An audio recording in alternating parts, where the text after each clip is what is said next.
All right, so we've already talked about how you have all your valves open, you pump all the water out, and then you go to start disassembling the Dosatron. So with the Gen 2 Dosatron, as discussed from before, it has a black stem with only one ring. You'll note here there's 3 rings, 3 black rings.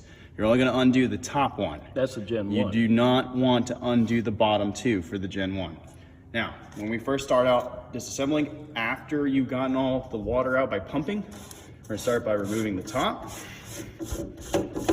And as mentioned from before, there's no O-ring in the top like the Gen 2. The O-ring sits on top of the blue base. So, the other piece of it that's different is this is a full assemblage. So that was the O-ring. This is a full assemblage. You can't pull them apart separately. The stem from the Gen 2, the black stem will pop out, and then the actual piston will just pull out. You can't do that with a Gen 1. It'll snap and break it, okay? So what we're gonna do to remove it is first things first. Again, we can go with the arrow, and that'll help us to remove that O-ring. We're gonna disassemble our soap jug here, again, just like we did with the Gen 2. And what we're gonna do is we're gonna push straight up from the base. You do not want to pull from the top, and I'll show you in just a second. So if we push up from the bottom, it came up a lot easier than you, sometimes it will come up. Just be prepared. Make sure you don't lose your O-ring, or your, I guess the ring that screws on the bottom. This is why you don't pull up from the top. As you can note here, there is a piston, and that piston will just break loose from the plastic holster there. It's just held in there by a little plastic pin, okay? So do not pull up from the top. You wanna just slightly push up from the bottom and then bring the whole thing up. Now note here, there's some damage. We're gonna discuss why this damage happened, okay? It's usually because of this notch here. So we'll get to that in just a second. But as mentioned before, again, there's a strainer here. The strainer, you do not have a strainer in the Gen 2. Only the Gen 1 has a strainer, okay? You take this out, tap out the gook, make sure it's nice and clean. This is a nice and pretty one, okay? It's been well taken care of. And then down inside here, as mentioned before, this is the area that you would remove water from. Okay, that's why you would need that syringe with the tube. So, we get our water out, right? First thing we have to put back in is gonna be our filter. This slides in there nice. Make sure it's good secure. Make sure you don't lose your O-ring, that gasket, okay? And then we're gonna put this piston, the whole assemblage back in. Now, down inside, there's a notch there. That little blue notch, kind of hard to see. There we go. We got our finger by it there.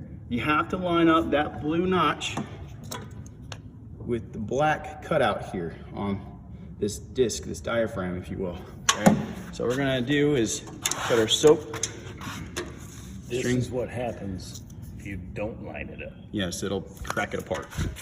So we're gonna line up our black notch to that blue notch. Slide it down nice and gently.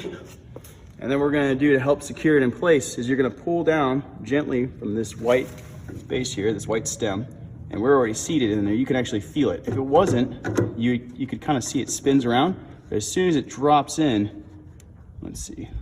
Uh-oh, did I mess it up? Oh, no. I messed up. I think I got it. Well, so it's one of those things that you definitely want to make sure that when you first drop it in, line it up first. You're just gonna be off to the left, and then gently pull down, make sure that it seats. It's rare that you get it the first time. Trouble here. There you go. Seat it right in there, okay? So sometimes if you forget to do your O-ring at the bottom here, the ring that's gonna secure the base, it will spin on you a little bit.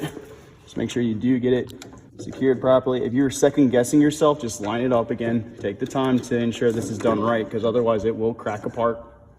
And once you get that good and lined up, you feel it drop in, you're gonna go ahead and spin against the direction of that arrow to get that in place.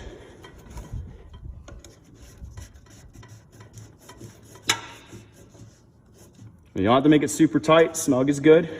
Push this down, Might click. If it doesn't, that's okay. Make sure your gasket is still there, which it is. Put the Dosatron top back on top. This is the Gen 1 Dosatron in comparison to the Gen 2.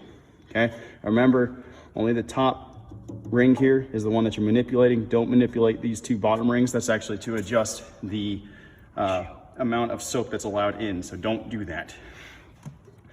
It's already gonna be preset. Don't worry about it. Make sure you just reconnect your soap jug. It's just a push and click. If you need to, push that little pin in to help it out. Sometimes the gasket gets a little dry, so I need a little wiggling. You're good to go.